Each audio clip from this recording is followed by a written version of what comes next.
Hey guys, good morning, everybody. Today is Friday, April 25th. It is 6:22 right now. We got market opening up in about 8 minutes. So I'm gonna go ahead and set this room real quick and we'll get started shortly with our analysis for today. It's got a few things here to update and we should be good to go.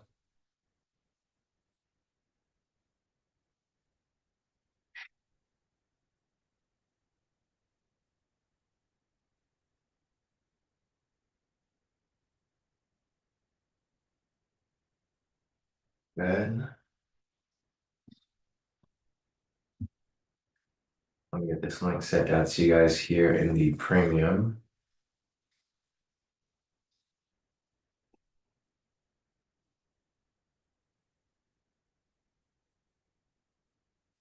Yeah.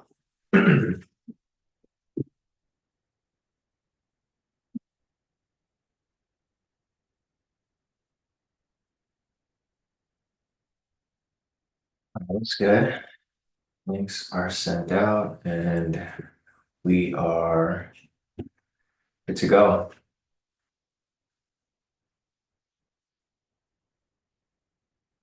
So as people join in, I'm gonna go ahead and start marking up liquidity over here.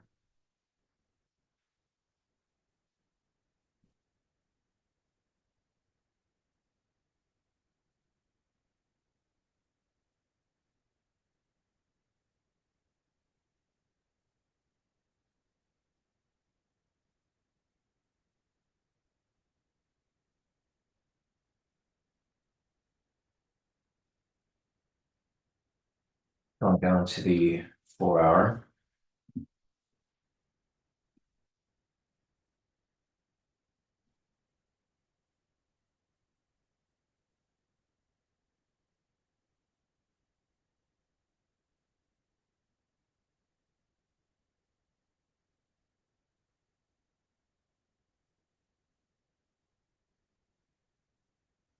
Going down to the 1 hour.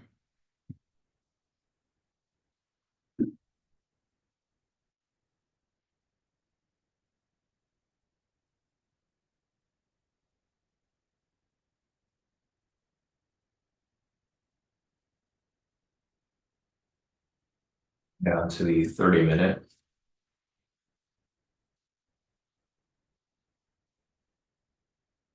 Down to the 15 minute.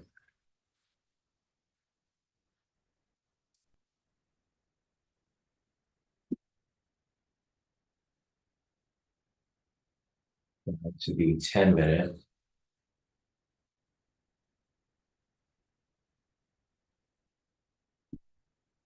And back down to the 1 minute here. And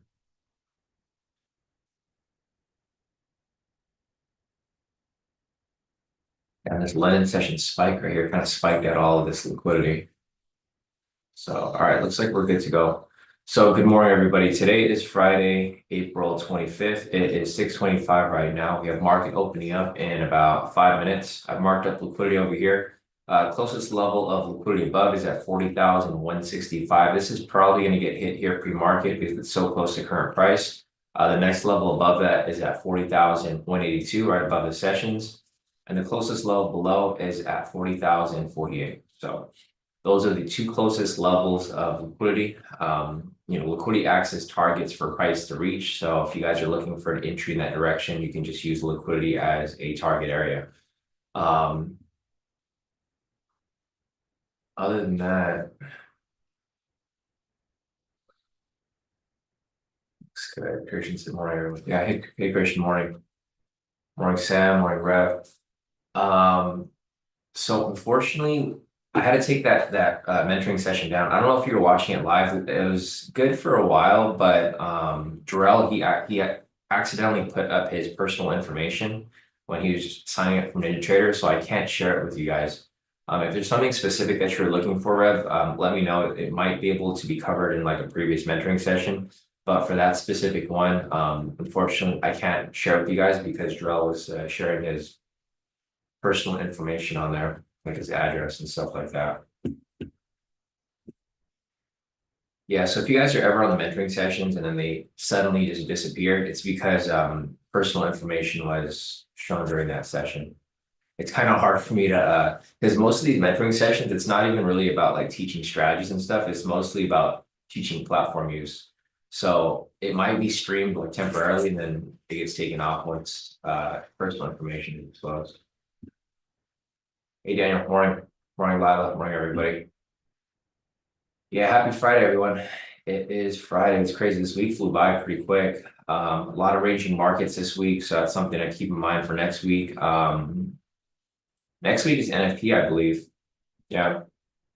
So next week is the first week of May. It's probably going to be very volatile. Today we have some news at 7 o'clock. It is Michigan consumer sentiment, so inflation news, of course. Put that down right here. I'll color that blue. Looks like we're good. All right, guys. So we'll say that we have the buyers were in control basically from this area right here.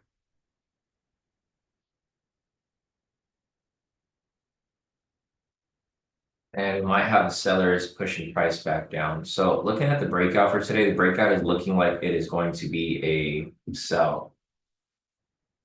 If you guys decide to sit in on the mentoring session today, later, I have a session with Steven.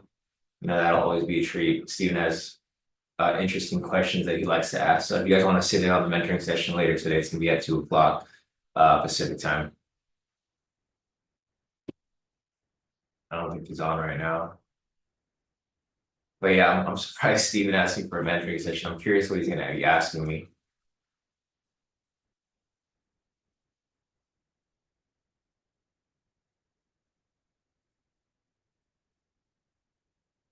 Oh, gotcha, Rep. Okay, if that's a question that you have, I'll try to cover it in today's session with Steven if he asks for it.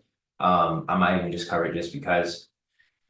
So if we do cover it during that specific session, I'll put a note of it in there. There's a couple sessions where we covered the A++, but I just don't remember which ones they were because it happened before. I gotta put notes in the sessions, so in the future you guys know exactly which one to look at. All right, so we got price coming down right here. Breakout for today is going to be a sell if anybody's looking for it. I don't see Steven in here. He's usually the one that takes it. So if you guys are looking to take the breakout, I will mark it up for you guys. As you guys know, typically the manipulation happens on open, so you might want to be a little careful with the breakout immediately when market opens up, unless you feel super confident about it.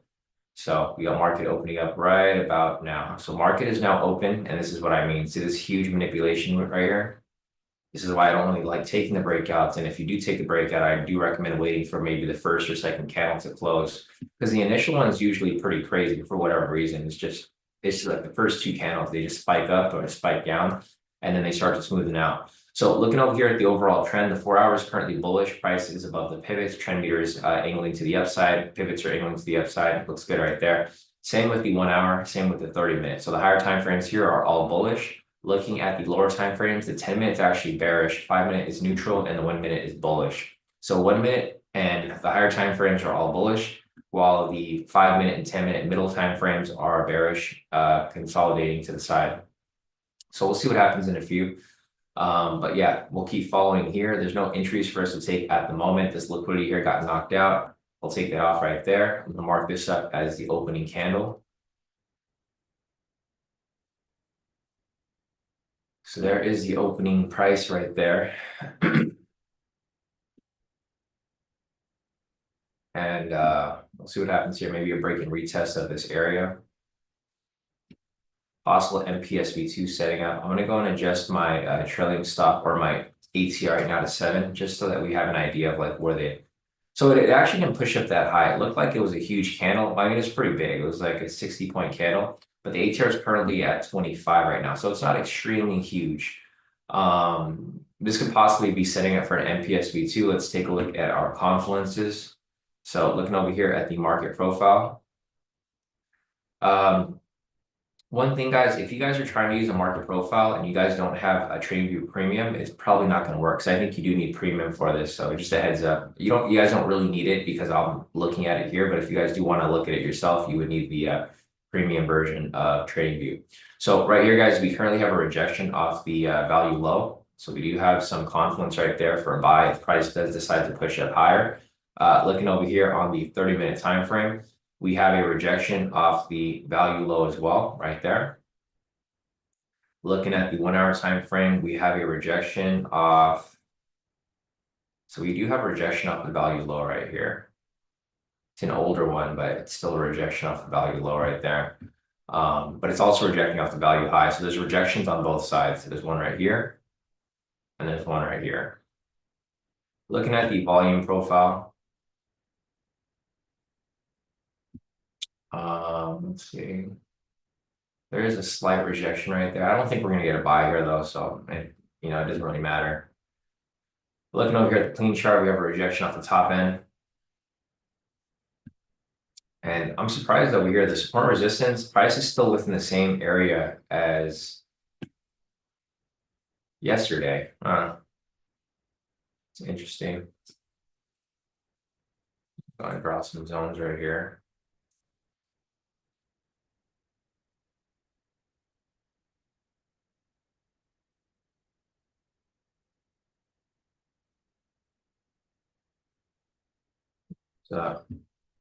So price is still pretty close to where it was yesterday.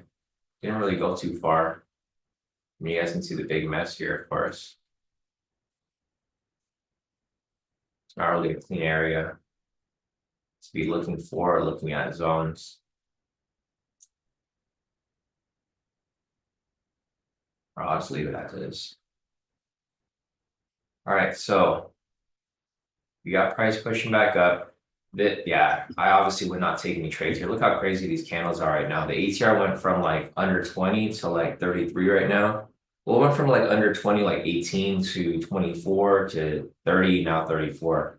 So you guys can see the craziness right here with all of the momentum signals. They're all over the place.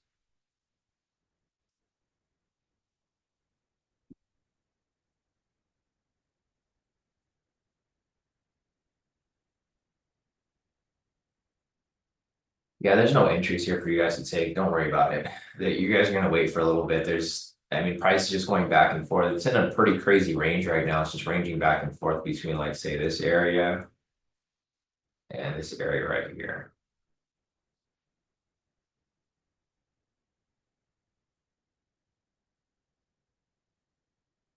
Yeah, just sit tight, guys. There's no need to force anything here right now. It is Friday. So you know how Fridays typically are. Yes, we got a pretty big range right there. Price is just going back and forth. The candles are huge. The ATR is probably going to go higher. Yeah, the ATR is going higher as we speak. It's at 38 right now. Probably going to go up to like 40. Christian is asking, Sean, I was wondering if you can make a MPS V2 confluences checklist that we screenshot and follow. I mean, it's the same confluences we've always looked at. It's not really a big difference, but I can make the list for you. It's really just the tabs I have up here. It's market profile, 1 minute, 30-minute, 1 hour, volume profile, clean chart, support resistance. It's been the same ones the whole time, but I'll make a list here for you if you need it. So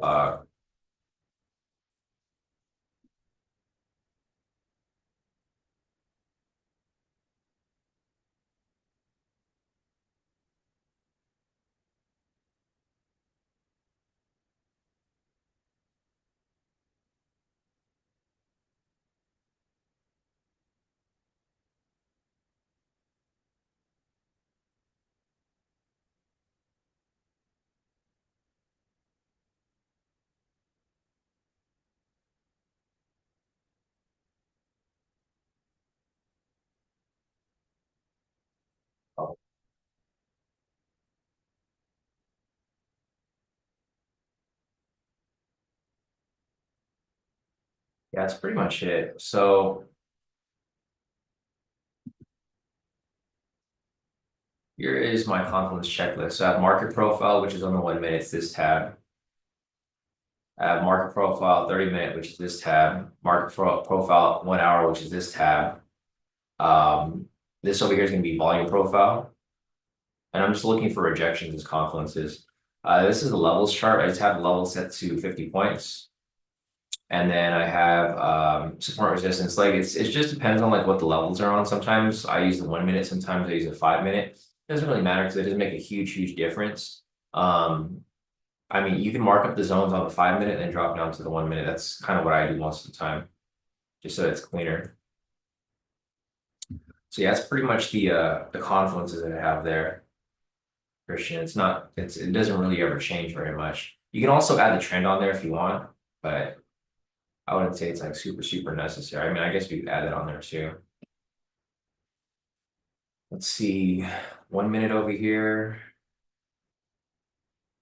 Buys here could look good, it looks like, but the choppiness is kind of tricky.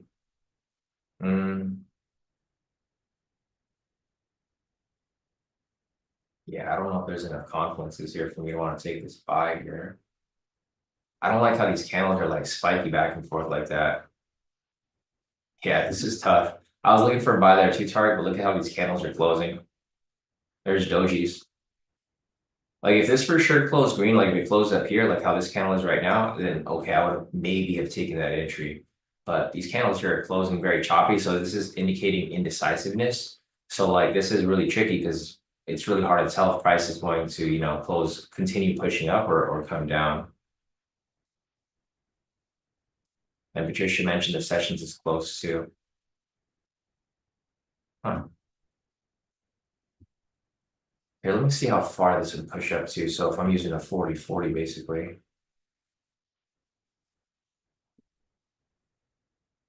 Yeah, this is kind of a tricky area to be entering trades right now. If you want to take it, Tark, I'll follow for you. I just don't like how these candles here, like again, it's probably gonna pull back at the last second. This one looks like it could be good, but no, it's just I don't like how these candles are blocky. So see how they kind of block up and they block down, meaning like they're not a smooth push up or a smooth push down. It's like price will be up here, and then 1 second it's down here, 1 second it's up here, 1 second it's down here. Yeah, I mean it's kind of tricky. This is an MPSV2 though, so the MPSV2 is currently running right now, guys. This is a buy signal. Or actually, no, I take that back. This isn't an MPSV2 yet because there's no retracement that happened. Yeah, my bad, guys. I jumped a step. So there's no retracement candle yet. Okay, so hopefully like once the market here kind of stabilizes a little bit, we'll be able to get, clear retracement candle and then continuation back to the upside. Yeah, it's kind of a messy movement right now. All right, so we got the retracement right there. So I follow this next candle, see how it moves.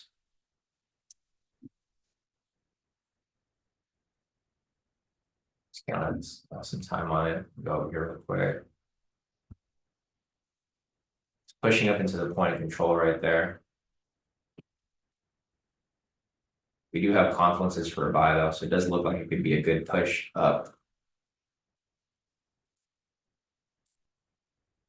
Let's see how it closes here. I'm going to keep watching the candle here. If it closes pretty strong, like up here, then I'll probably take it. If it doesn't, and it does this, what it's doing right now, probably not, because that's again, like what I just said earlier, it's indecisive right now with how it's like kind of moving. Yeah, like see how it pulls it down like this? I don't like that. Yeah, I'm probably going to sit out of this one. Again, this candle here is another indecisive candle. It doesn't even look like it's going to close green. Yep. These guys, this is like a messy, like this is like Wick City right here, right? A lot of wicks both sides. This isn't really the area to be taking, I would say, risky trade. Well, I would consider any entry that would happen around this area to be considered risky because there's so many wicks. Like whenever you see a lot of wicks like this and not full body candles, this indicates that there's indecisiveness. It means that price is trying to push down, but it's also trying to push up. So when you get these bottom wicks on the bottom end, this indicates that price is trying to push to the upside. So you just have to, you have to read your intuition. Like sometimes you just can't see the price action here. And when you can't see the price action, it's better to just sit out. Like right here, it just does not look good. The thing that's throwing me off the most is that we have 3 dojis happen within such a short period of time, right? Whenever you have a doji like this, there's usually like one. It's usually one that comes up and it's a reversal pattern. So like price will climb up, you get a doji and then it reverses down. Or sometimes price goes up, you get a doji, it retraces down and comes right back up sharply, right? Looking at this here, there's no more buys available. Sell signal just came up right there with the green candle. So unfortunately, no buys here, and price is now pulling back down. So it's respecting this range here. I drew this range just a few moments ago when price was kind of bouncing back and forth here on open. Price is respecting the range right here. Price pushed above, it faked out right here, and it came back down.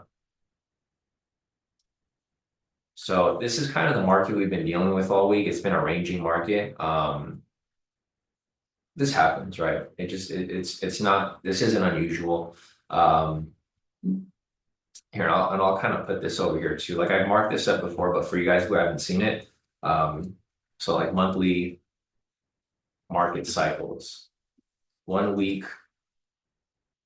very directional. We'll do this 1 week, very volatile plus directional. This is usually like the first week. It's like that. And then week 2, and usually another week it'll be slower but directional. Week ranging, or week consolidating, directional spikes, and then week 4 is like week ranging. Also, this is usually like the monthly market cycles. Like usually the first week is going to be very volatile directional because that is NFP. It's either directional or it's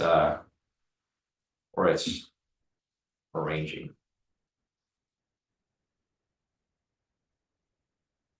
Choppy. So it's like you're gonna get like this stuff if you've traded long enough, like every single week for months. You'll see that these are like the weekly, monthlies, like the monthly market cycles. The reason why this happens is because week 1 is usually NFP. So like next week is going to be very volatile. It's NFP. It's like the most manipulated week of the month. It happens the first week of each month. The second week is usually a little slower, directional, but or choppy. It's still volatile, but it's slower. This is usually like CPI week. Week 3 is usually consolidating and directional spikes. This is because it's typically a Fed week. This is when the interest rate news comes out. And then week 4 is usually rangy. So this is like when the last of the inflation news comes out. It's this week specifically. Inflation news comes out, and then we have like little small miscellaneous news like new home sales and stuff like that. So this is something again that you guys might want to pay attention to because we're going into a new month, so you can kind of have an idea of like what to expect. It doesn't always happen this way, but on a regular month, this is usually the cycle. Because we have NFP. Here, I'll put it over here too. NFP week. Inflation week. Fed week.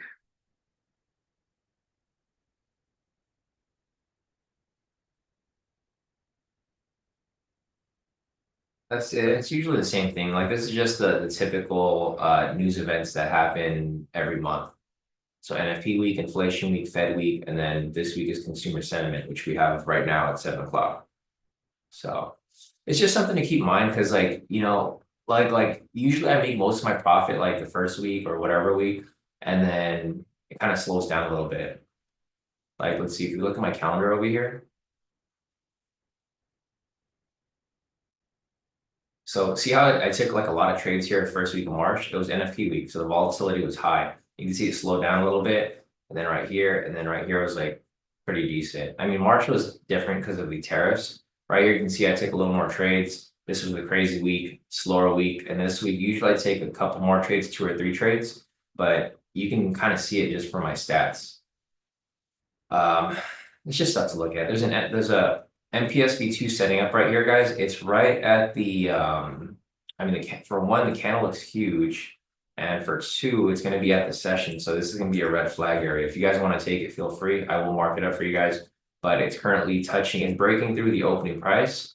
And then it's also going to have to break through the sessions down here. Plus the candle is huge. There's so many red flags on this entry right here. So I'm not looking to take it. If you guys want to take it, I'll mark it up for you guys. But I will not be taking this entry here.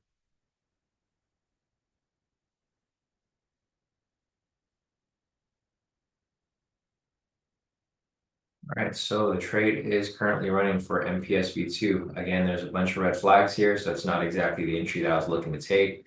Let's see if there's confluences here for the sell. There's actually some pretty good confluences here. We have rejection off the value low. Huge rejection right here off the point of control and the value low. Huge rejection over here off the value low. Yeah, this is actually a pretty good sell. There's just a ton of red flags in this area. Rejection right there off the value high. There's nothing here on the clean chart. It's part resistance. It's pushing away from the resistance up here. So it's pushing in profit, but it is, it's just a tricky entry to be looking at right here because it's right at the sessions. Of course, I would still want it to hit, even though I'm not in the position. We'll follow it here, of course. Currently running, but it was what I consider a messy entry.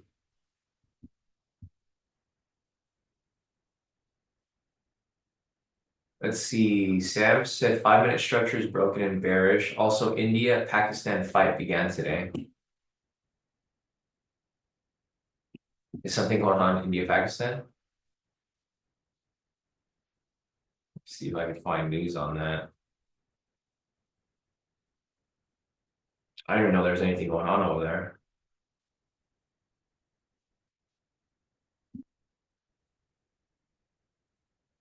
Nice, so Sam took it. Nice work, Sam. I'm kind of curious. Let me look up India, Pakistan. Oh, India, Pakistan war. Okay. Oh, gee, that's crazy. I just saw the news event right here.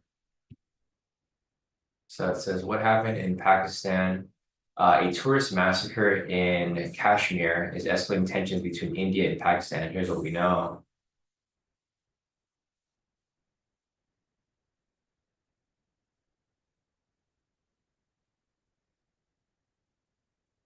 Okay. So they're fighting for Kashmir. All but one of 26 tourists massacred on the attack on Tuesday were Indian citizens. And they're pointing the finger at Pakistan. That's crazy. Yeah. I didn't know anything like that was happening over there right now. All right, so Sam's in this position right here. He's running. This is a really tricky position. Look how like this thing is kind of spiking back and forth, right? I think a 35 could have worked out here, like what Rashida said, because the ATR is kind of low. So I think 40 is a little pushing it. I mean, it's still running. It's probably going to hit. But see how these candles here were like super blocky? So like price kind of came down, shot up, came back down, shot up, came back down. I guess if you use a 35, you'd be perfect right here because the ATR is a lot lower. So it'd probably be better to lower your TP stop loss for, this specific entry. I think it'll push down more though. I think right here is basically a break and retest of the sessions and possibly a push down lower to maybe this liquidity down here. Okay, nice. So Sam is out. He got out at 25. Nice work, Sam. Yeah, but you guys can see how this like is moving pretty crazy. This right here is this right here is the reason why I don't trade at the sessions. See how like a lot of manipulation happens right here? This is why I try to stay away from the sessions as much as possible, even though sometimes the entries do hit. I try to stay out of it as much as possible. Yeah, like Talon, you said, typical fake out Friday. Big fake out, right? It looks like price grab liquidity below the sessions, and then it's shifting back up, or it might even fake out back down. So like this is what might happen. big range and then come right back down. Typically this is what would usually happen. There you go. So the 40 would have gotten hit, but you guys see how huge that candle spiked? That's what I'm saying. Like the candles today are very blocky.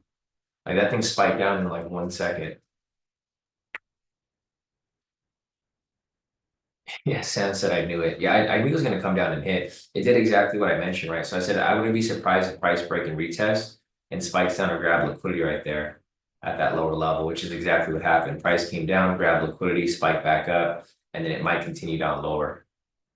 So the analysis here is playing out pretty nicely. It's just I'm not forcing any trades here because you guys can see how these candles are moving. Expect slippage to happen in this market, guys. Just like expect the slippage because you guys can see how these candles are moving. The candle might move faster than you're able to exit out of the position. Christian said his is not showing up. Did you change your settings? Because it's the same settings I gave you guys a while back. I haven't changed them. So I'm not sure if you reset it or it looks like you might have reset it on yours, Christian. The settings are the same. I still have them set to daylight savings time right here.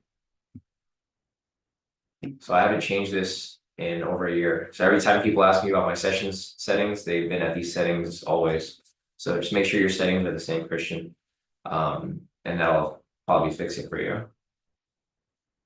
So you only need to change London, which is 2 and 11. Everything else is fine. All right, so price is dropping down lower. There's no entries here right now. I'll keep looking for some more possible opportunities for entry here. Unfortunately, this week there's been entries that come up, but they're always at red flags, which I mean they go against my rules, so I can't take entries at those points. So if you guys did take that entry or any of the other entries that have been coming up, I mean, solid work. It's just I'm sticking to my game plan, so I'm not taking anything here. All right, we'll keep watching to see if there's another opportunity for entry here. 40 ATR. So the ATR is jumping around pretty crazy. It was like close to 40 here, and then that dropped out at 34. I think I could change it back to 14 now. This is probably going to smoothen it out a little bit. There we go.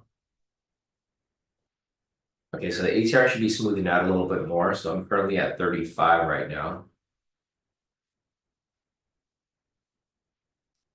Currently at 35.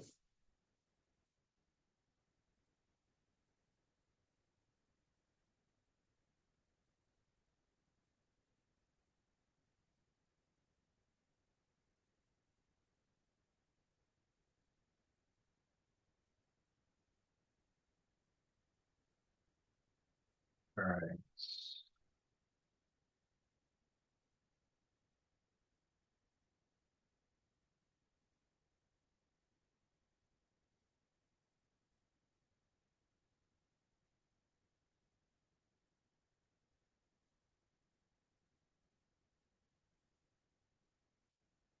There's no entries here right now.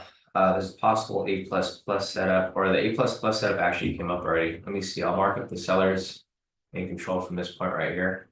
So Rev, if you're still here, so here's an example of an A++ setup. It would happen right here. It's at the session, so obviously not one I would take, but this is an example of an A++. So price came down right here. There's an MPS V2 that came up right here. There's an engulfing. This third one right here would be the MPS, would be the A++ entry. So the A++ actually came up right there and also hit TP. It was at a red flag though, so I wasn't really paying attention to it. For me, I've already kind of taught myself to ignore trades when they're at the sessions.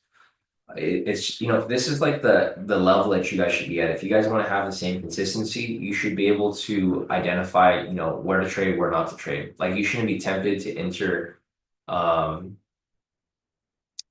you shouldn't be tempted to enter when price is at a red flag. So for me, I've kind of like instilled that in my head. The reason why I've instilled that is because I've lost so many trades at the red flags that I already know in the future, I should probably not trade at the red flags to prevent getting caught up in those types of trades. So I know it's hard, guys. You kind of have to make a choice. It's either you're a red flag trader or you're not.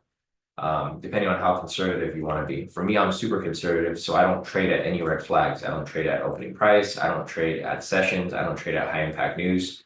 Some people will sometimes trade, and this is why people don't find consistency sometimes. It's like you either have to be fully in or you have to be fully out. It's either you trade at the red flags or you don't. Because if you trade at the red flags and you lose sometimes, that's fine because you're probably gonna have more entries, right? They're gonna balance out. But if you only trade at the red flags sometimes, um, it's going to throw you off because if you lose those trades and then you avoid the next red flags, then you're going to be in a situation where you're catching some trades and not catching all of them.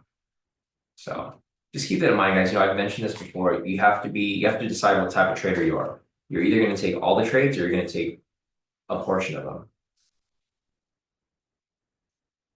Yeah, no problem, Christian. So Christian fixed his sessions indicator. Perfect. Let's see, Frederick's asking, if you pass an eval, can you withdraw your first 2K or do you have to make a certain amount? You have to make a certain amount. I mean, it depends on your account size. So if you go to the FAQs, I'm assuming you're talking about Apex. If you go to the FAQs, there's going to be a threshold there that you have to reach. I think with the 5K, it's around like 2,000 or something like that, and then you can withdraw like a certain amount. With a 300K, I think the threshold is a lot higher. It's like 9,000. Obviously, because you can take more contract sizes. So there's a threshold you have to meet before you can make your first payout. And then your first payout is usually capped initially.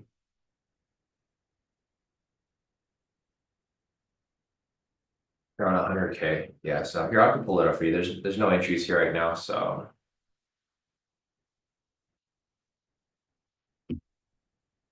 if you guys ever have questions regarding Apex, just go to the FAQs here. You can type in your question here, payout, and then it'll show up right here. So in order for you to pull out on a 100K account, you need to have 3,100. And then your capped payout is at 2,500 per payout for like the first 6 payouts or something. Yeah, until the 6th payout. So yeah, basically you have to make this amount 103,100, and then this is your capped payout right there. Yeah, no problem, bro. I know it's every prop firm is a little different, so you just have to look at like the specific prop firm. But the reason why Apex does that and why all these other prop firms do that, and I explained this to Charlie the other day, is they want you to have a cushion. Because the thing is, what would happen a lot of times in the past was people would get to their payout, they would withdraw everything, and then they blow their account, and then they complain to Apex like, "Oh, you guys," because what happens is when you withdraw money from your account, it pulls it out of your trailing drawdown. Um, so like say for example, your trailing drawdown or payout is at, we'll say like 5,000, right? Let's use this as an example, 5,000. You request payout for 2,000. Trailing drawdown is now at 3,000. So a lot of people didn't realize this concept. They thought when you pulled out and you requested payout, it wouldn't affect your trailing drawdown. So what happened with a lot of people is like they would make 5,000, they would request 5,000, and then their trailing drawdown is at like 0. So they take one trade and they blow the account. They're all pissed, right? So that's why they force you to only take a certain amount because they want you to they're basically forcing you to keep a cushion to some extent. All right, here's the news right here, guys. News candle. This was Michigan consumer sentiment. Let's check the I'm gonna take this off real quick. Liquidity got hit right there, but it's fine. I'm just gonna mark this up as a news price. Let's see. All right, so Michigan consumer sentiment was bullish. That's probably what caused price to spike up like that. And we're now on our way back to the upside. Now let's see if there's any more liquidity here that I should mark up that's relevant.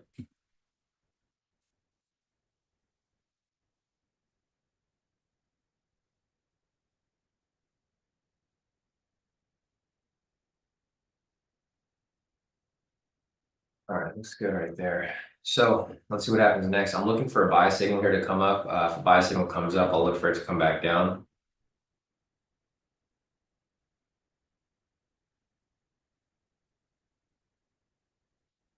Rashida took levels on one account for 25. Nice one, Rashida. Let me go check that real quick. Yeah, so you've been killing it on the levels this week, Rashida. It looks like it's been hitting pretty nicely. I know you're one of the main people who still uses it, so that's good. You see that it's still working pretty well. Looks like there was levels entry right there. Another one right there. Yeah, so it looks like you either took one of these or maybe even both off the 50 level. Okay, this one down here. Nice. Yeah, so that looks like a pretty smooth push to the downside right there. Price broke below, hopped in for that 25.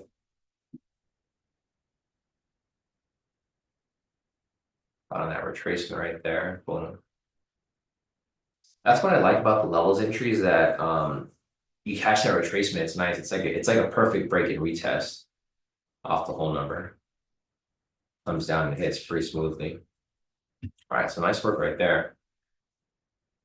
See what else we got here. Looks like another one would have hit right there, Rashida, for 25 too.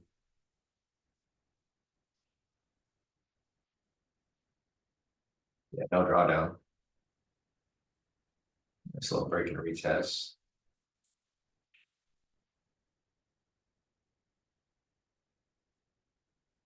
Yeah, it's been hitting both ways. I mean, you could have taken a lot of these, Rashida, like even this one right here. ATR is like at 36, so you could probably even go even farther, maybe 35, 35. So this is where the ATR comes in handy because you can kind of use the ATR for a lot of things, not just for the MPSV2, but for a lot of things here.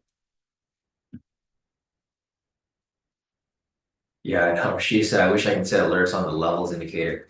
Yeah, I thought about that too, but I think it's better to watch it directly because I feel like you gotta be involved in the game, right? You have to be watching it because sometimes like the levels could play out nice, but something like this could happen, like this green candle. I didn't even realize news was coming up, but if I was paying attention, I would know. There's always like little things that are kind of, out of your control that will mess up your position.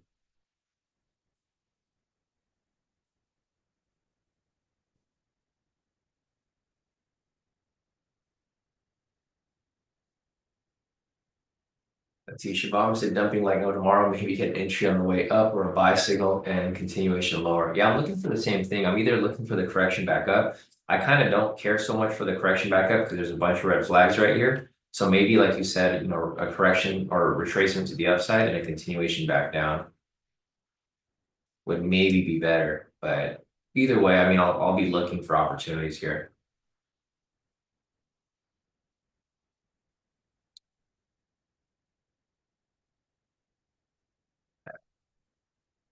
Hmm. That was weird. So that I was trying to connect somewhere else.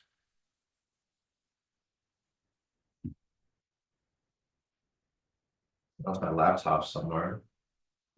Look for that.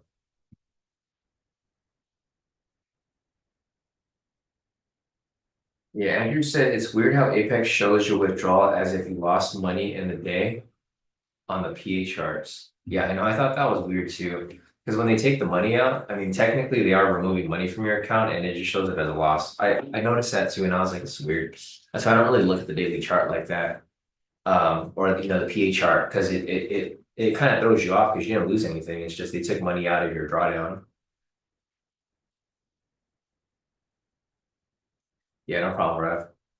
Um, Yeah, that's why I use like a separate calendar for that. I use the Trader Sync. Again, if you guys want to use Trader Sync, I do have a code for you guys and it's like a 50% off promo. Um, this is a really, really good journal to use. So I talked with a few people about it. They started using it, and this is like a game changer for a lot of people because let's check the charts real quick. There's nothing here right now, so you guys are not missing out on anything. The reason why I say this is like a game changer is because this kind of keeps you in check, right?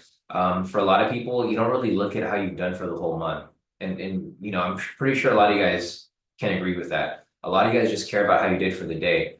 When I first started trading I only cared about what I did for the day, right? I would look at my profits for the day, and I'm like, okay, if I made profit for the day, I'd be good. And then if I had a losing day, I'd be like kind of pissed, but I wouldn't be like looking at the bigger picture, right? Like I take a loss here and I'm like, man, this day sucks or whatever. But now I'm looking at the bigger picture, and I've been looking at the bigger picture. This is why I've been making so much profit this whole year, is because I look at the bigger picture. I'm like, okay, if I take a win on Tuesday, then I can afford a loss over here, right? Or if I had a loss over here, I got to be a little careful the next couple of days. I don't want to screw up and blow my accounts. So when you have a calendar like this kind of puts you in check, because my main goal isn't really to make profit for the day. My goal is to make profit for the week and make profit for the month, right? So for the month of April, I'm in green. That's pretty much what I did this whole year. So for January, I was like, okay, we had a great month right here, or great week right here, great week right here. Let me change this to year to date.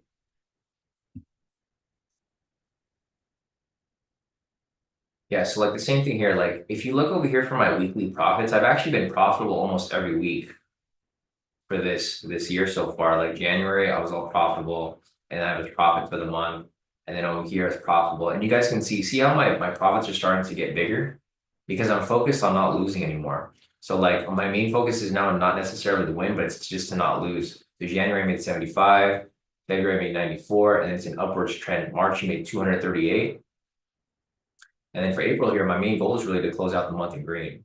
So if you guys have that calendar, or it doesn't have to be that calendar, it could be any calendar that you guys want to use. I would say look at the calendar as like a bigger picture. So if you have a bad day, that's fine, but just make sure that you close a week and the month in the green. Because you know, if you just if you stick to the game plan and you close every week or every month in green, you're going to be profitable at the end of the year, and that's the main goal, right? Your main goal is to turn a profit at the end of the year. It's not to turn a profit for the day or even the week. It's like turn it on the monthly basis and then turn it on a yearly basis, and then from there you have a trading plan set in place where you can you just keep repeating the process. That's literally all I've been doing. I've been repeating the process and then adding more accounts to my copier.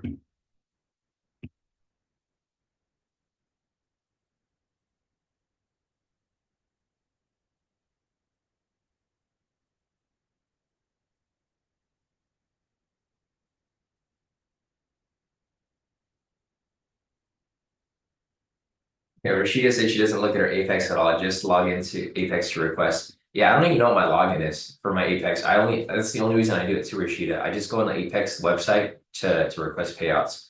I don't necessarily look at that chart that they have, the PA charts. I always thought it was kind of weird and it was like confusing because it would update at like it doesn't update right away as well. I think it updates at the end of the day. And sometimes like my chart. So here, if you look at my chart over here on TraderSync, it's like a nice climb to the upside, right? A nice like upwards trend.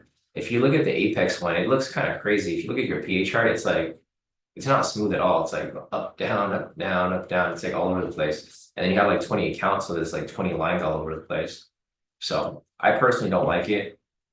Some people like it, but for me, I'd rather use TraderSync instead.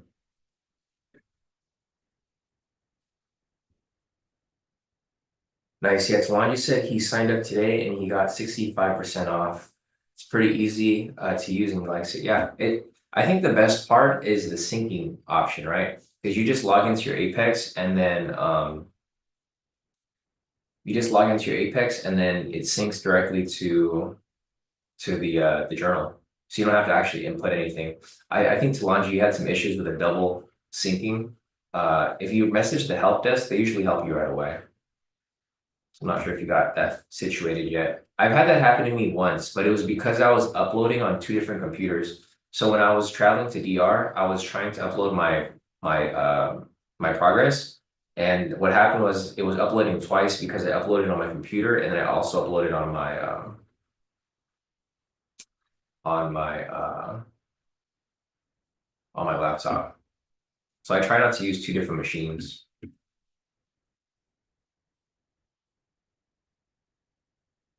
Shabab said March was retirement vibes for Sean for the rest of the year.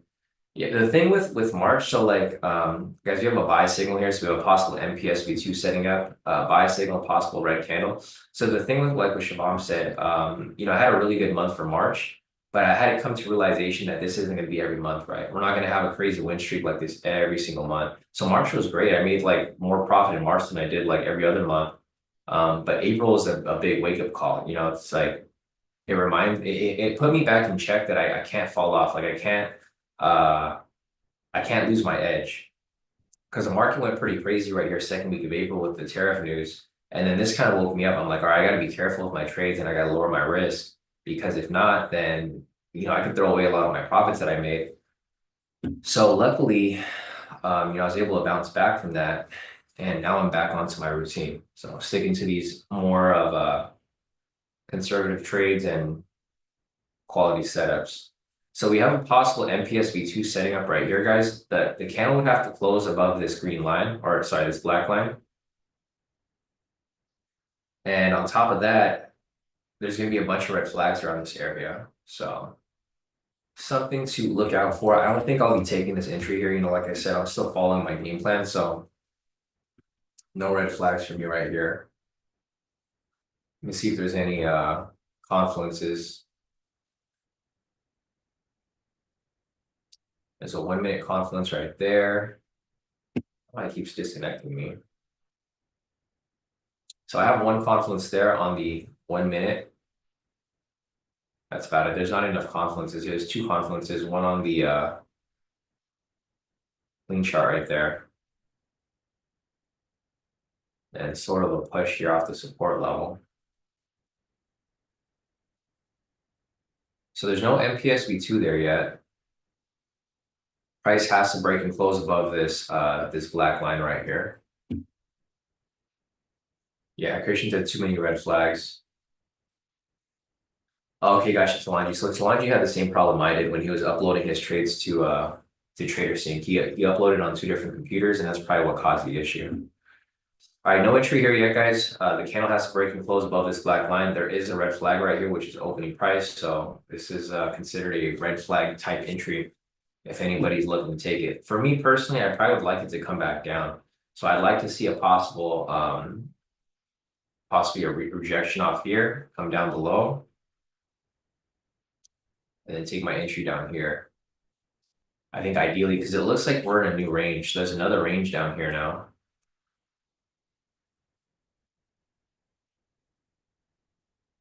Yeah, it actually respects this range down here. So this is this kind of extends out pretty far.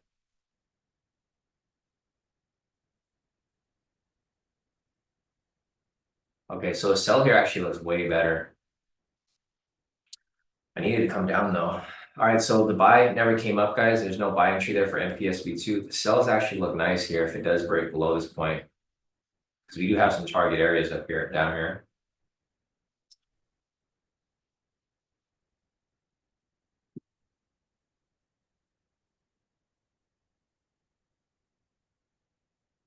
Yeah, Rashida said, yeah, I was about to say the sell. The sell does look good.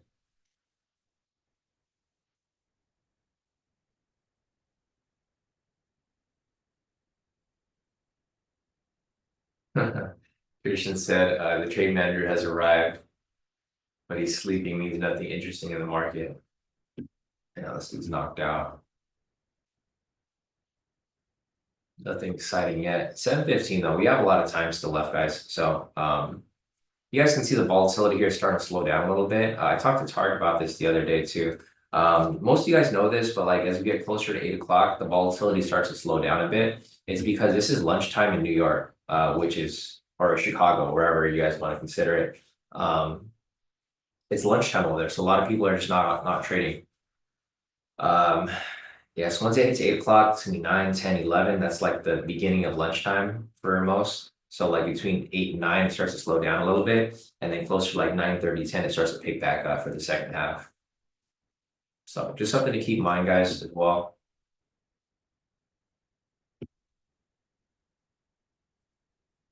All right, we got the MPSV2 starting to push down right here. I wanted to push down a little lower, so I'm hoping we get another red candle here. I don't want that retracement to happen at the sessions because obviously if it happens at the sessions, we're going to have another red flag right there.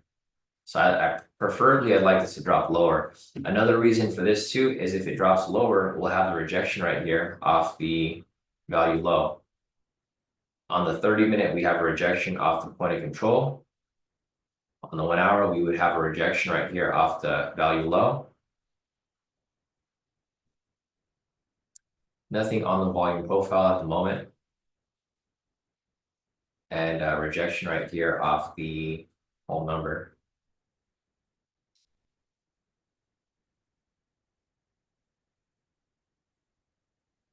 So the candle looks like it might close red, which is good. Wanted to push lower from this point. Then we have a nice rejection right here off the resistance. All right, perfect. So this is exactly what I was looking for. We have the red candle right there. I'd like to push a little bit lower. So like looking for something like this. Further drop from there.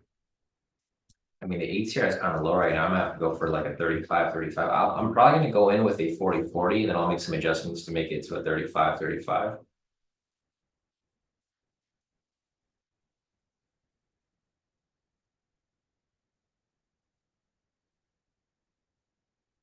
All right, this is not what I wanted. I don't want price to be touching the sessions at all. All right, we'll see what happens here. If this becomes a case, I mean, it's completely fine. I'm not going to trip out about it. It's like, whatever.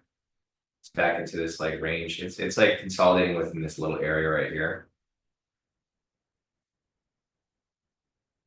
There's just these little pockets of range. So like if you look over here, I mean, this pocket goes pretty far out. It's like a midpoint range. Yeah, so there goes the idea of the sell. Sell is not going to happen here. So this might be an NPSV2 for a sell, guys. I'm not going to take this one though. It's right at the sessions. So this is going to be an NPSV2. It's immediate. It's like directly on the red flag though.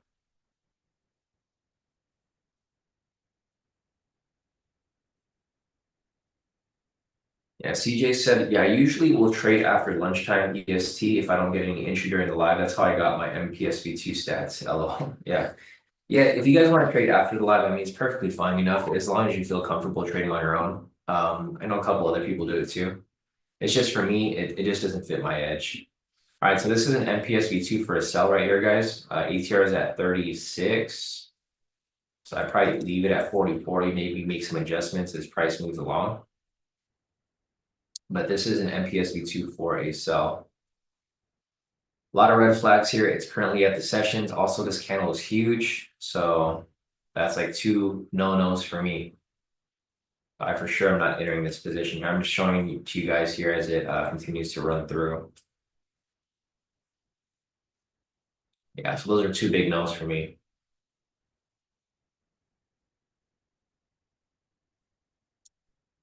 It's all right. I mean, this is just one of those weeks, like I drew earlier, this is one of those weeks that's very market, arranging market type conditions. Because there's not really much news this week, so there's not much catalyst pushing price around aside from the consumer sentiment that happened at 7. Other than that, there's no other news events for today. Yeah, we're pretty much done for the day with the news. There we go. Price drops down lower.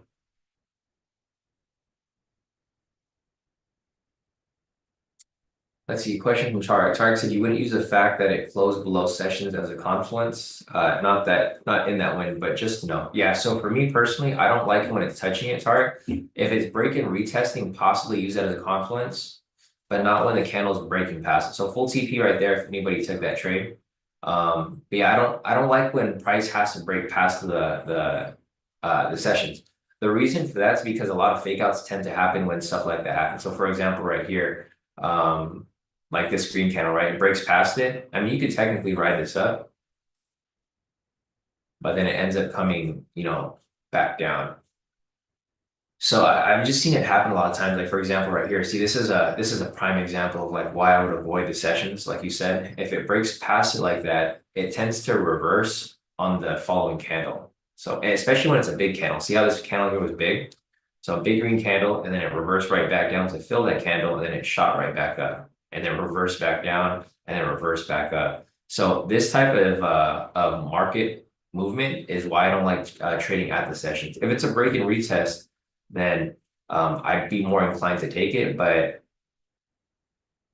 yeah, whenever price breaks past it. So again, right here,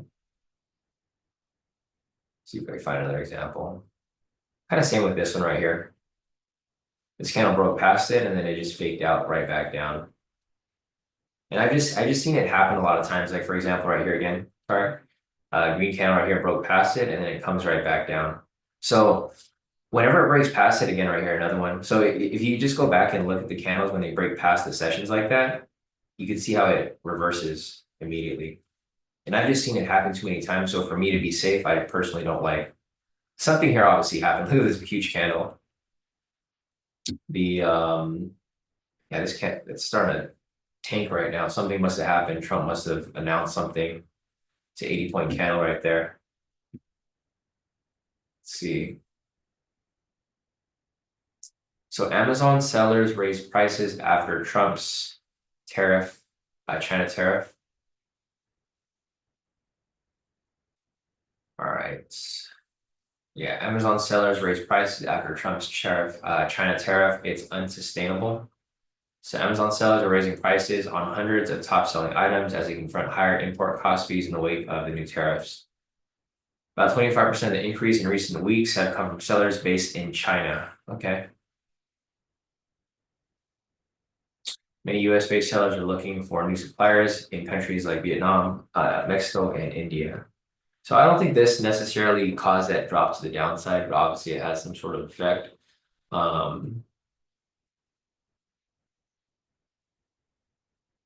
There's not really any breaking news right now. It says stock slide after 3-day winning streak as trade worries linger. It's the same thing we've been talking about all week, right? Whenever tariff news comes out, people get worried, fear grows in the market, and price comes crashing down a little bit. 18 minutes ago over here, nothing important. Yeah, so I don't really see any updates here. This is something that's kind of new. Trump signs order to boost deep sea mining, seeking to break China's critical mining dominance.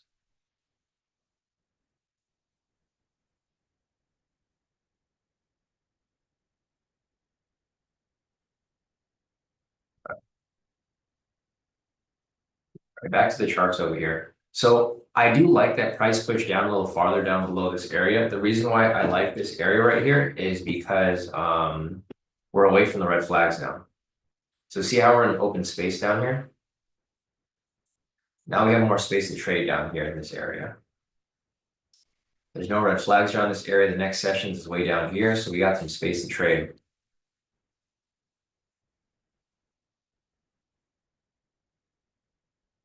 Price broke the area of liquidity right there. So this is a high-low scalp, guys. You know, we talked about this a couple days ago. This is a strategy that someone, I think Nikki mentioned it. See price broke the close below this lower low. Entry would have happened right there. That would have a nice sell entry right there. So if you guys ever want to go back, look at the old strategies. I mean, the old strategies were perfectly fine. I'll try to market these high lows so that you guys can see them a little better.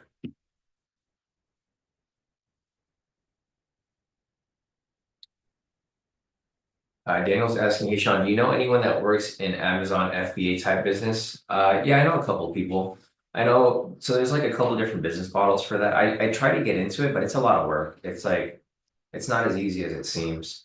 So there's the wholesaling where you buy stuff at wholesale and you resell it on Amazon for, and you recover the difference, right? So like you'll buy something for like, say you buy something for like $5 and then you sell it on Amazon for like, with all costs in for like $44.80 or whatever. So you make a 20 cent difference. You make the money off the volume. That's like one way of doing it. I think that's the safest way of selling on Amazon. The other way to do it is to white label, right? You just come up with your own product, you slap your label on it, and you sell it on Amazon. That way you can make the most money, but because of the tariffs, it's going to be harder because obviously you have to pay, you know, you got to pay the import fees. So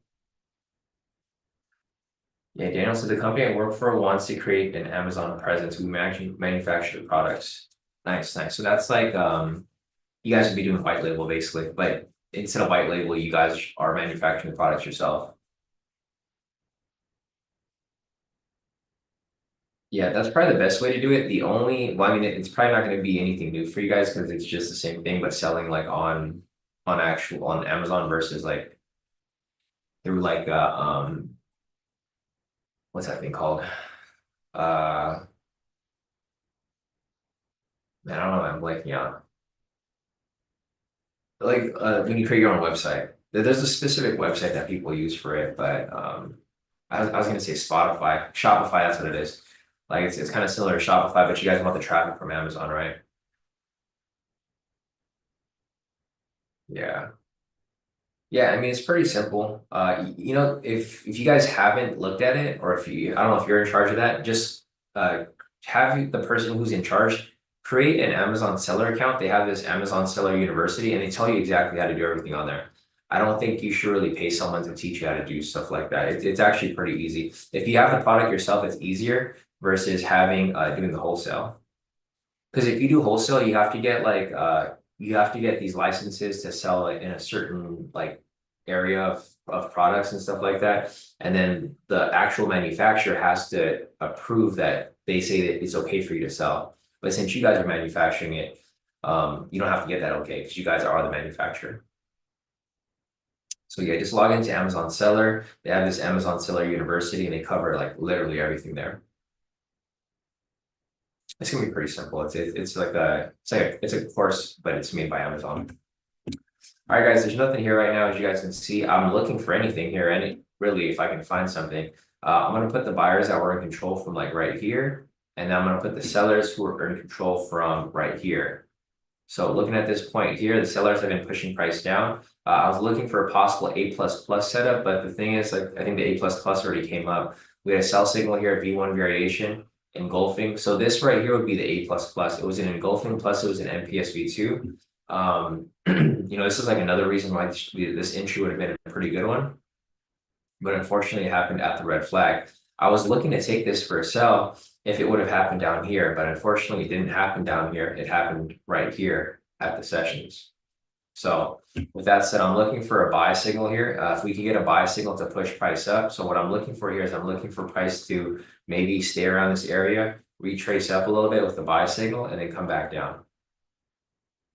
So basically a head and shoulders pattern, right? We got a shoulder here, we got a head here, we got a shoulder here, and I'm basically gonna look for an entry on its way back down, whether it be up here or whether it be down here, while it's creating the shoulder or while it's coming back down from the shoulder. That's kind of the pattern I'm looking for there. You know, I don't typically aim for that, but that's usually the pattern that just comes up. It's just a reversal pattern. Or if you guys want to consider it an M pattern, you can look for it as an M pattern as well, right? I mean, realistically, if you think about it, you can kind of you can create the pattern in your head, right? All these patterns are very similar. Like a head and shoulders is very similar to like an M pattern. If you want to do a W pattern, I feel like everybody kind of makes up their own patterns, so the patterns don't really matter as much. It's just whatever you see personally, right? Because I know one of the big ones that we used to look at before was the U pattern, right? The U pattern is just like a first M pattern, right? Stuff like that.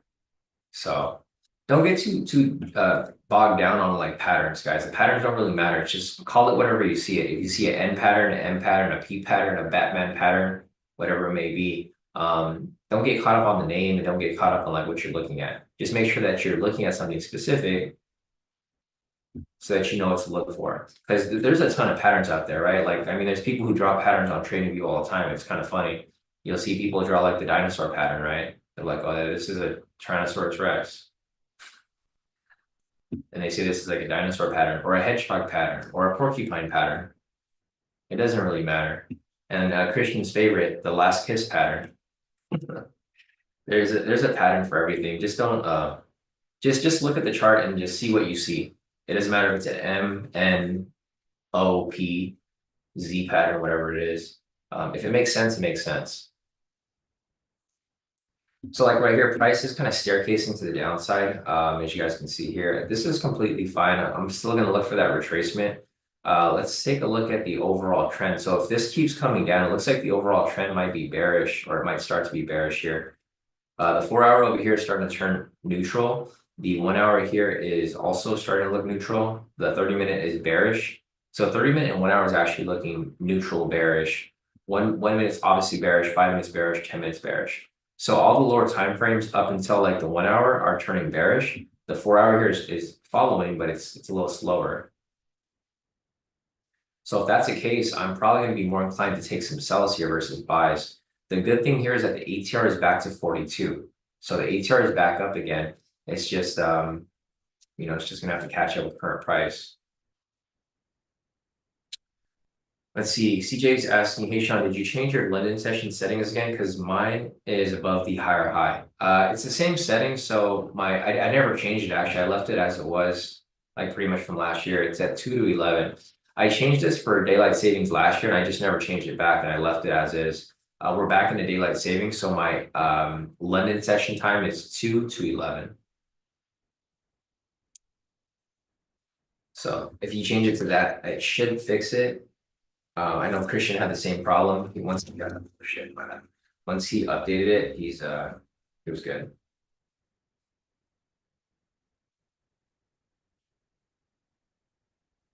All right.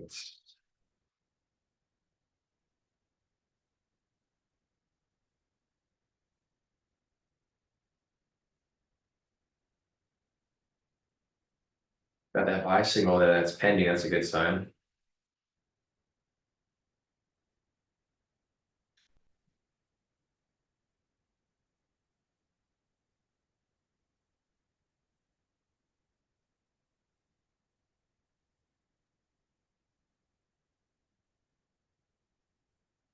Buy signal did not close.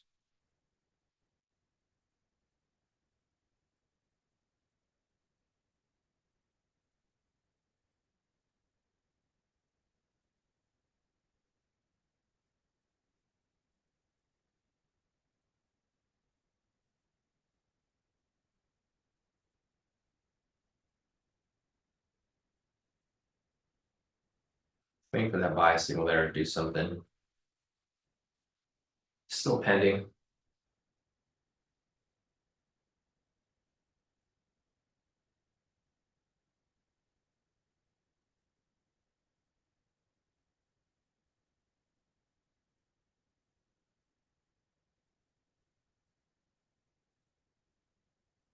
Let's see. Siobhan said Forex Factory has it laid out. Also, can you double check? Okay, gotcha. I'll probably adjust mine a little bit. Let me see. I'll do that right now, actually. So I'll set it to what you have it here. Yeah, here, let me see. So here's a problem. The thing with the sessions high low is that I don't know what it's set to. Like, because there's a like the actual tool is defaulted to whatever like the thing is set to. One time we had to like go over and try to figure out if it was based off Eastern time or if it was based off my time, which yeah, it kind of throws me off because right here it's at 8 to 16, which would basically be US time, but I'll see. Let me see if I can pull Forex Factory. It's always like kind of confusing when you have it set to, yeah, because mine over here is, that's right. Yeah, everything is pretty much right, it looks like.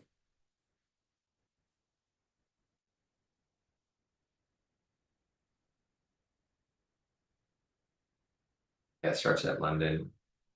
So I'll probably have to play around with the settings. I mean, the settings are good. So like the rejections happen at proper time. So I think the settings are proper. This here might have to be shifted to, oh no, actually this is right. So everything here is right because now that I'm looking at it, it's based off EST. So it's based off New York time. That's why I have it set to 3 hours ahead. So these numbers here should be right. If there's anything that we need to change, I'll change it. But for your CJ, I don't know why yours still shows up off. Um, I don't think it really matters what time zone you're on. Make sure this is checked off because some people don't have ETH. Make sure yours is set to electronic trading hours, not RTH. If you have real trading hours, it's probably gonna change it a little bit. So try to have that one set up on for yours. So make sure that instead of ETH, it's set to RTH. Or no, sorry, make sure it's not set to RTH and it's set to ETH.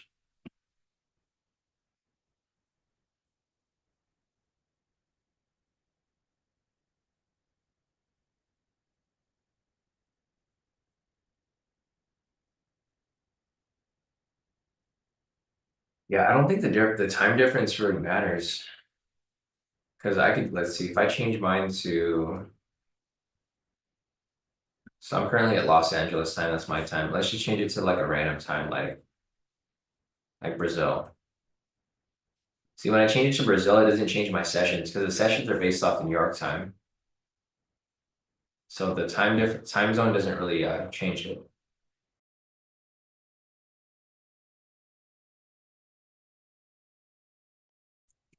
Yeah, I don't know what the issue could be with yours, CJ. It's weird.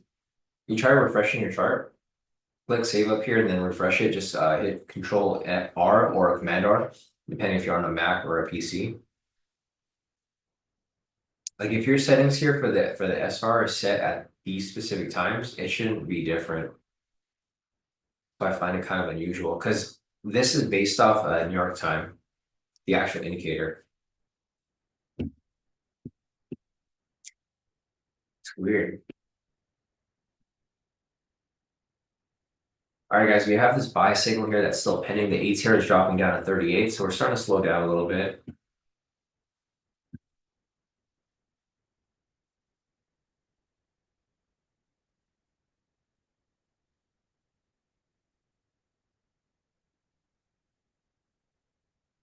Yeah, that's weird. CJ said London session is the only session that gives him that issue. Oh, yeah. So let's see. I'm gonna adjust it. I'm not gonna adjust it normally, but I'm just gonna adjust it by an hour to see if it makes any difference here.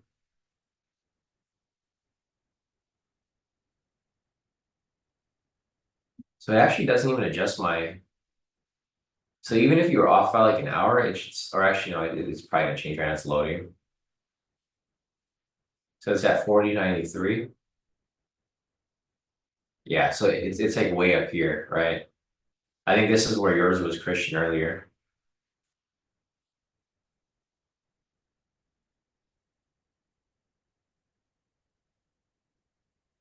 There we go. And I fixed it. All right, we got a buy signal right here. Tarek said we got a buy signal. I will take it if we are presented with a setup. Okay, perfect. So let me take a look at the confluences over here real quick.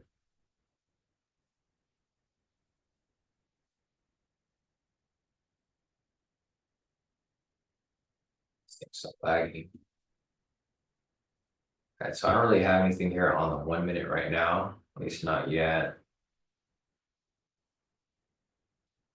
Looking on the 30 minute.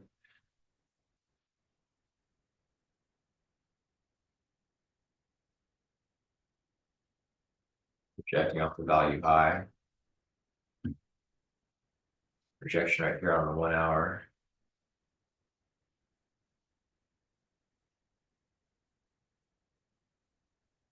Nothing off the volume profile. Clean chart over here. No rejection yet. I'll look for a possible break and retest off like maybe this whole number up here. And the support resistance right here. Off that point. All right, so we'll see if we get an MPSV2 here. Uh, hoping it doesn't go too high.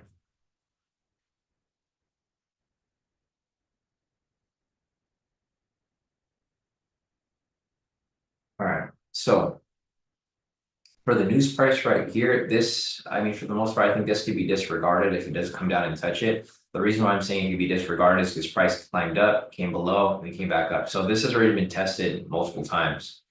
So yeah, like what Hark said, if we get an MPS V2 here for a buy, this could be a possible good setup.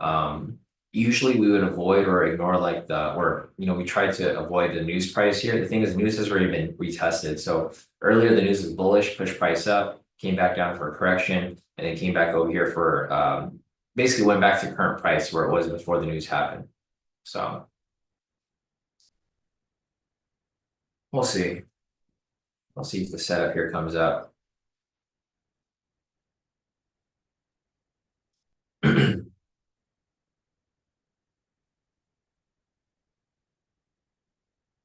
So I'm looking for that break and retest possibly off this value high right here.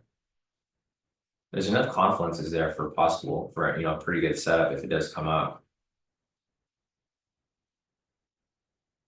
We'll see if it actually comes up. I'm gonna see how this candle here closes. If it closes above and it's like pretty strong green candle where it's not kind of bouncing back and forth, then I'll possibly take it for the most part.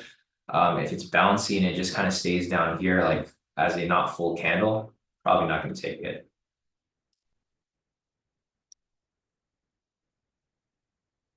So I don't like the price action here. Price action is pretty slow.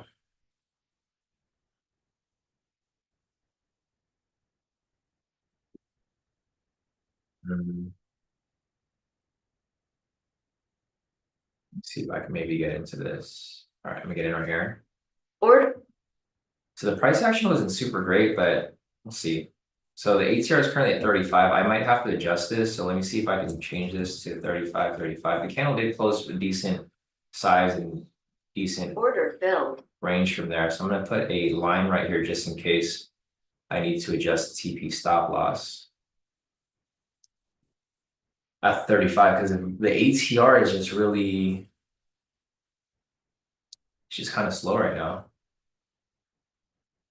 It's at 35. I do think price will probably climb up from this point here. Let me look at the overall. So the 1 minute is trying to push above this area. I think if price does break above the pivot right there, it'll probably push up higher. But I think because the ATR is so low, might be stuck in a sideways move for a bit. Yeah. It's kind of slow, but it did exactly what I was looking for. So this is what I mentioned earlier. I said if price comes down and retests the value high right there, I would want to take it because I have that confluence. We do have the rejection right here off of the 30 minute as well. We have a rejection right here off the 1 hour. We have price pushing away from the value high. I got price pushing up right here to the 35 mark almost, looks like. Look at the clean chart. Price didn't reject off this point, but it is pushing away from the whole number. And of course, the last touch here was the confirmation of rejection off the support. So I'm looking for price to push up to the resistance up here. It's on its way to its TP. About 25 points in profit. The confluences look good though. So I'm looking for this to push up to this resistance point. Let's see, the resistance is at 48. Where's my TP at? It is at 44, so that should be enough. The only thing here is I don't want to be holding on to it for too long. We talked about this yesterday. It's just the volatility is kind of not fully there right now. We do have a target here for the sessions or for the SR. We have a target here for the clean chart. We have possibly a break and retest right here off the value low on the volume chart.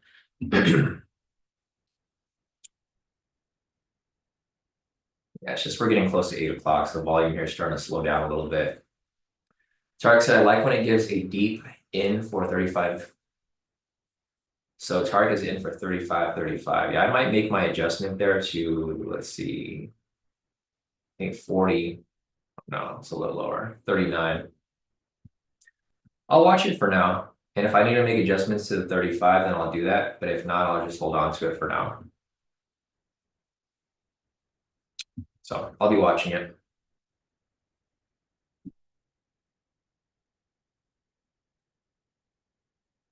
Almost right there at the 35.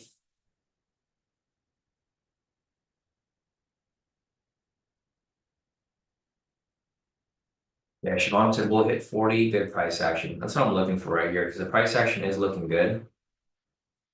It's just the candle volatility here is just really slow. It's a little bit low right now. ATR is currently at 34. I got close to that point. Go back and take a look. So not really too much here. It's just a sideways move. Sideways move, but I do think it's probably going to keep climbing up from where it's at. I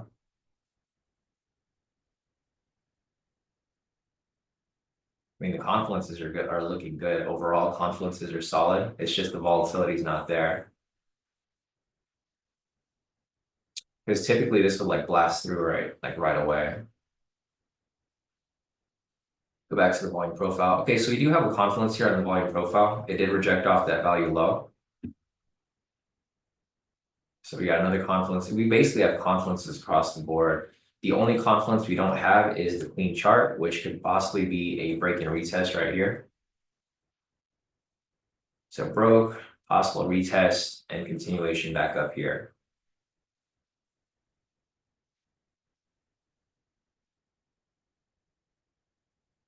There's also a levels entry here. So like the target here to the upside is looking like that's where price wants to go up to.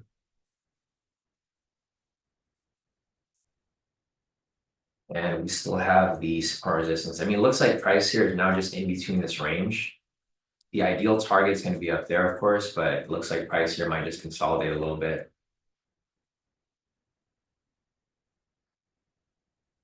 It's just the volatility is really low. It's currently at 32 ATR now. So 32 ATR, man, I'm gonna have to make a mark of the 32 here so I can see. So it did hit 32 earlier. Let's put a line right there so I have an idea of like where the 32 is at. So we're in this for 1, 2, 3, 4, 5, 6 minutes now so far. I'm up about 13 points.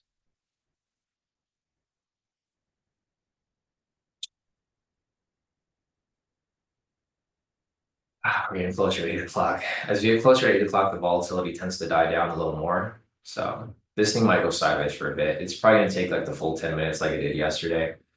Maybe more. Let's see if this here pushes out. Glenn said, I thought news price is a red flag. It is a red flag, but I explained earlier before we got into the position, I said we could disregard the news price here because it's already been tested. So news happened over here at 7 o'clock, right? The news was positive, pushed price up, then it came back down, then it came right back up. So now price is pretty much balanced. It's balanced to the point where the news has already been, like the reaction to the news has already passed. So that's why this news candle was able to be, or this news price was able to be disregarded because it's already been tested. The reason why we avoid news price is because what tends to happen is price will magnetize back to that news price, right? Like it did right here. All right, we're pushing up right there.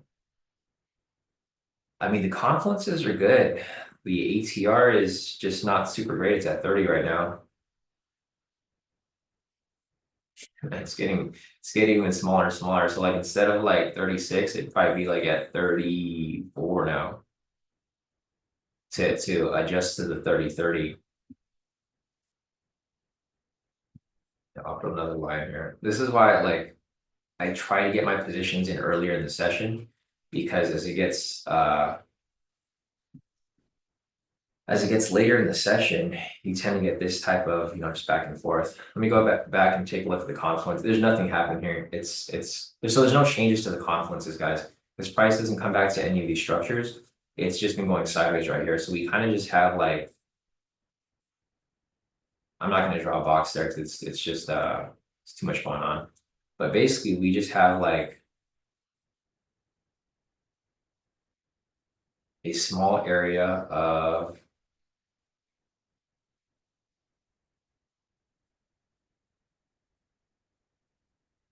draw this consolidation right here.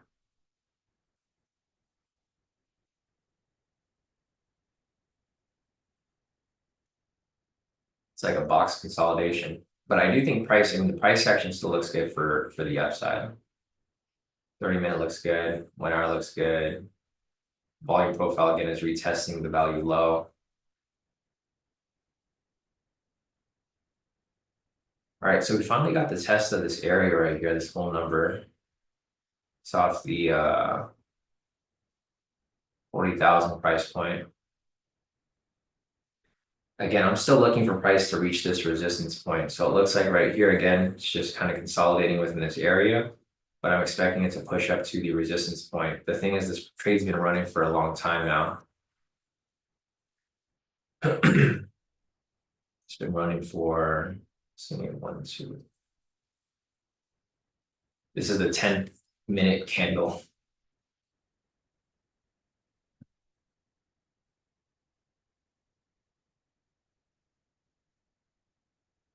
ATR is at 30.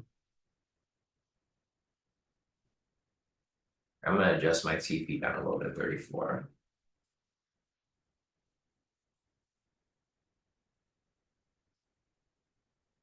Get out at that 30 right there.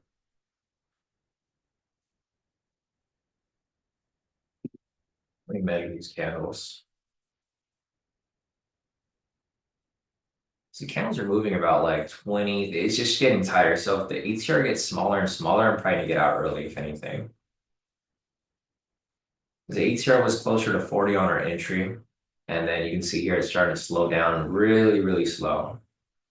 So it's pushing up right there. I'm gonna try to get out at the 30 right there.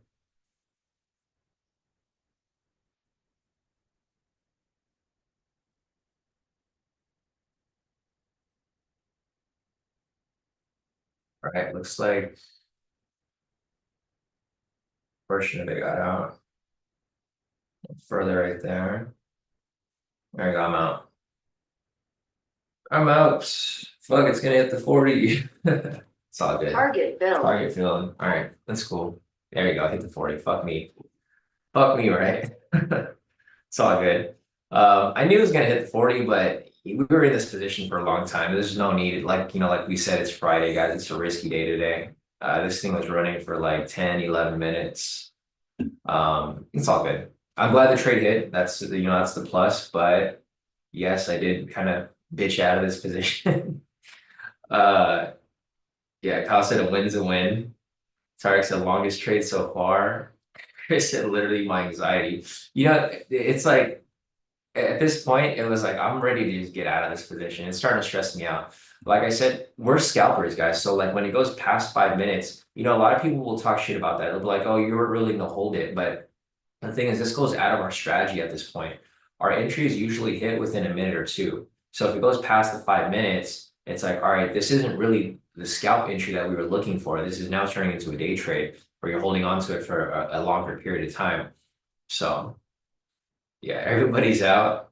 Siobhan said, I'm out, going to go relax. LOL, have a good weekend. Yeah, definitely. Siobhan, we'll see you back here on Monday. Nick over here thankfully held it to full TP. So nice work, Nick. Chris got it, Tarek got it, Kyle got it, Christian got it. Here's Siobhan's profits. Let me just show you guys. Sam said that was fun watching. I know it's fun when you're watching it and you're not in the position, but like when you're in the position, it's like, bro, I want to get out of this. This is like what happened yesterday with Tarek. Like, we were all rooting for Tarek because he was the only one that was, or a few people were taking that position with him. And that trade just took forever. I think it took like basically as long as this one. But anyways, here are Shabam's profits. Let me go and post this real quick. So we got profits here from Arik. Damn, Arik killed it today. So Arik locked in 1,580 per account. He's killing it right here on his 300K account. It's nice work, Arik. And then we got Shabam's profits right here. So Shabam locked in, nice work on his PA accounts too. So he locked in 300 per account right there. Solid work.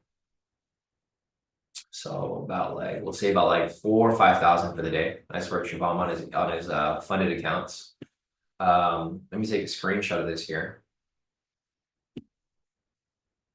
So all the entries pretty much hit for today, which is nice. I mean, these are all red flags though. So MPS, A++, MPS, all of the red flags. This one over here was at news price, but we talked about why we disregarded the news. But it's still, I mean, I think we've had a pretty good week, guys.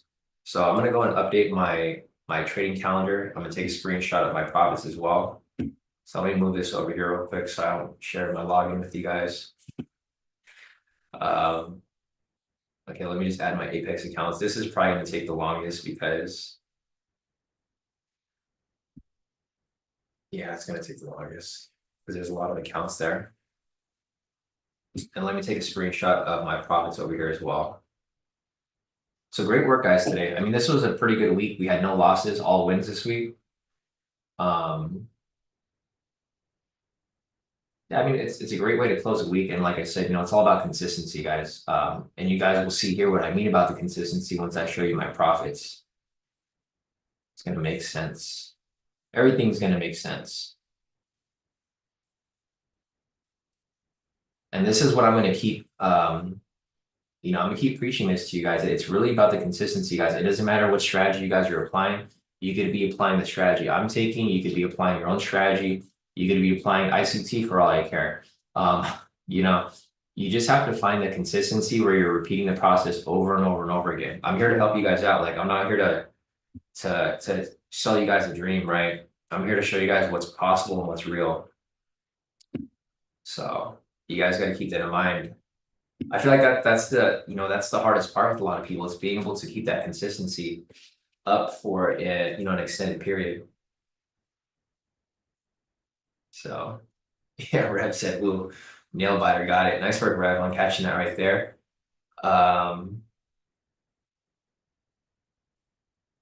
Yeah, Sam said it's playing piano up, down, and repeat. CJ said, "Hey, profit is profit, and you held longer than me. Usually I'll hold, but today I couldn't do it. I'm ready to get my weekend started, and I don't want to mess up my winning week." Yeah, it's just a good week. Ark said, "I really need help getting the numbers for 300 per trade. I mean, think I think I can take all of them, but still need profit at least 700 bucks. How many contracts?" Well, what's your stop loss set at? Ark, if you give me your stop loss, I can give you the number for your contract size. Christian said, "I will need a coconut mojito to relax here. My heart is still racing." So nice work, Christian. Christian locked in 6 or 900 for the day. So we got some more team profits here. Nick locked in 971 on the first account, 2,242 on the second, 1,308 on the third, and 921 on the fourth account right there. Solid profits. We got Tarek here. He locked in 905. Great work, Tarek. And then we got Christian over here. Christian locked in 900 for the day. Great work, Christian, right there. So everyone did pretty good today. Pretty solid. Christian said I was sweating double because I entered two positions, of course. Kyle said, "Gonna take this anxiety out on the gym." Yeah, me too. I'll see you there, Kyle. You'll probably see Tarek too. Yeah, I'm gonna try to introduce you guys at the gym, Kyle. You and Tarek, because you guys take the same entries. I always mention you to Tarek, but I don't think you guys have met yet. So if you guys are there at the same time today, I'll introduce you guys. CJ said, "I knew this would be good because our COO is back in the office." I know, right? Kodi was right there. Let's see. Ark said, "How many wins and losses today?" There's no losses today, but there's 1, 2, 3, 4 wins. So yeah, if you took all 4 wins, you'd have a pretty good amount of profit across the board. If you were taking every single entry, which is like your style of trading, Ark. So that's kind of what I would expect from you. So you would obviously you take a smaller contract size, but you would take all the entries. Here are my profits. I'm adding them up on my calendar right now, guys, so you guys will see the total, but here are just my profits for the individual accounts.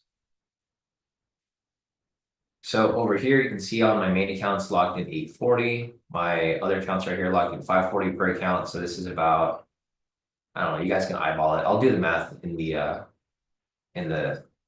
calendar, but these are my profits for the day. So pretty good. Pretty good week, pretty good day. overall. If you're using a 30-30 arc, then you should probably be using, I mean, if you want to risk 300 per trade, you'd be using maybe a 2 contract, I think. Yeah, you'd use 2 contracts to risk 300 per trade. So every trade you take, you'll be risking 300. Solange, you said any quick tips for trader sync we might want to know? None that I can really think of because I don't really mess with it. Here, let me see if I could, because the thing is I kind of played around with it, so I don't remember what settings I set up for it, but here, once I'm done uploading the trades, I'll try to look at what I made changes to. But it's really going to be up to my personal preference because the thing is I mainly use the overview and then I mainly use the calendar. There was a lot of other functions that I was kind of playing around with, but I figured that they're kind of they're redundant. Like it was just repeating what I would be looking for. So I didn't think it was super necessary. But I'll take a look at my yeah, exactly. Solange, yeah, it's pretty straightforward for the most part. I'll look through my settings and I'll see if there's anything specific that I changed. And if there is, I'll show you. All right, I just have to upload one more account here.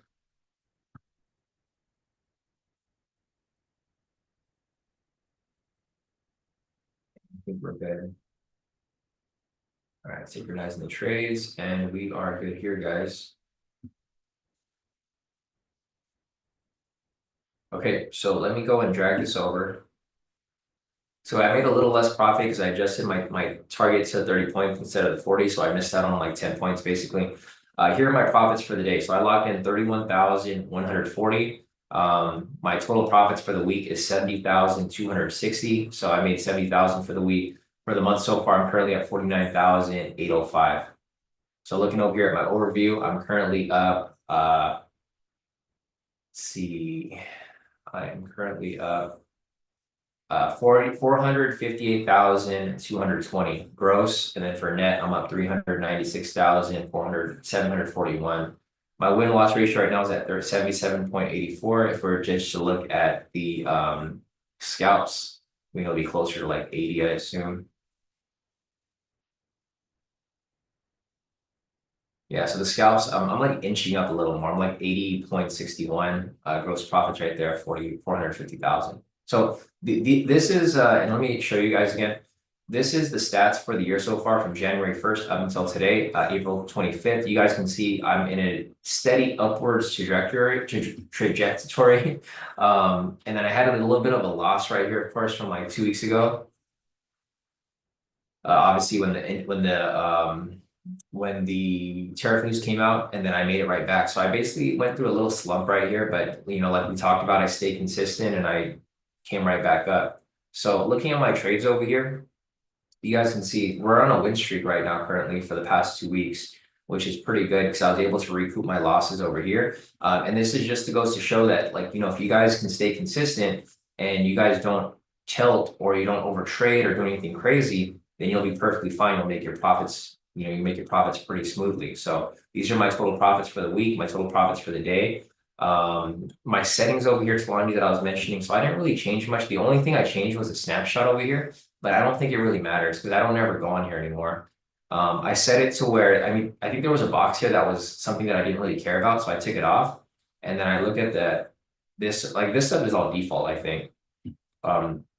This thing's kind of cool because it'll show you like how many trades you have like for buys and how many trades you have for sells. So if you have more buys that are wins than sells, maybe focus on buys more. And then here on the week, it shows how much profits I make on a weekly basis. And then for the month here. So, these tools will help you find your edge, but the thing is you already have an edge, right? So you don't really have to make those tweaks. What I was doing before was I was trying to see what days I'd make the most profit. And I was like, okay, I'll only look for entries on those days. But the thing is, it changes on a weekly basis. Sometimes I have more trades on Monday. Some days I have trades more on Tuesday or Thursday or whatever, but it's not always the same, right? My losses aren't always on the same day. My wins aren't always on the same day. So for me, it just kind of was pointless. And I just stuck to whatever I was doing already. So, yeah, if there's any questions that you guys have, feel free to hit me up on Discord. John's asking if I trade with Apex. Yes, I do. I trade with Apex, Tradeify, Perdia, Take Profit Trader, and then my hedge fund, of course. Hedge fund is currently frozen right now, but I am on my way to passing that test. I gotta get the Series 3 exam so that I can register as a professional trader, which is what they require. I've been trading with them for a while, so it was about time that they forced me to become a professional, like to register as a professional trader. Because I've been trading for like 12, 13 years now. And I mean, this is my main source of income. So I guess they want me to register as a professional trader so that I can pay more for the platforms. It's crazy. If you guys look at TradingView, so let me see if I can find TradingView here. Like this is gonna freaking piss me off because let me see. Where's the plans at for TradingView? I'm gonna have to update to like I'm already on the premium, and now they're gonna make me update to the higher one, which is super, super annoying. Where's the thing here?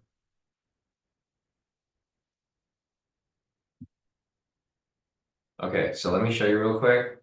So right now I'm already on the premium, right? So this is my current plan premium.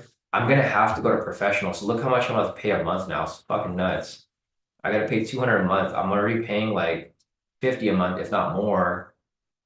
Yeah, like 60 a month. And now when I register as a professional trader, I'm gonna pay like 250 a month, which is super, super annoying. I don't even need to use any of these things here. But because I'm gonna be registered as a professional trader, like everything is gonna be expensive for me. Like prices are gonna go up. I gotta pay more for data, I gotta pay more for like literally everything. And I don't get any benefit out of it. It's just I'm now considered a professional trader. I can basically tell people that I'm legit a professional trader. So it's kind of annoying, but I mean, it is what it is. It's not really going to affect me too much because obviously I'm going to keep trading the way I am. It's just after that my expenses are going to go up so much higher. So I'm going to have to sign up for a professional account or I'm going to have to tell them that I've registered as a professional and then everything just kind of changes from there, which is annoying, but it's all good. All right, guys, I think that's it for today. It's 8:08 right now. So if you guys have any questions, feel free to hit me up on Discord. Yeah, CJ said you're not going to be able to pay $7 for C immediate anymore, right? It's going to be more like $100 or a couple $100 for the data, which it's just I was trying to avoid that for the most part, but now I'm kind of being forced, or else my hedge fund cannot continue. So I will I'll keep you guys updated on that. So, all right, guys, if you guys want to sit in on the mentoring session later today, I have a mentoring session at 2 o'clock with Steven. So he'll be here. We'll be back in a few hours, pretty much chopping it up, whatever he needs to cover. And if you guys want to sit on that, feel free. I'm not going to answer questions during the session, but you guys can sit in. It's going to be interesting because you guys know Steven has interesting questions nonetheless. So if you guys want to sit in for a good laugh, it'll be at 2 o'clock today. So yeah, that'll be it. Otherwise, if you guys have any other questions, feel free to hit me up on Discord, and I'll see you guys back here on Monday for market open. So, all right, guys.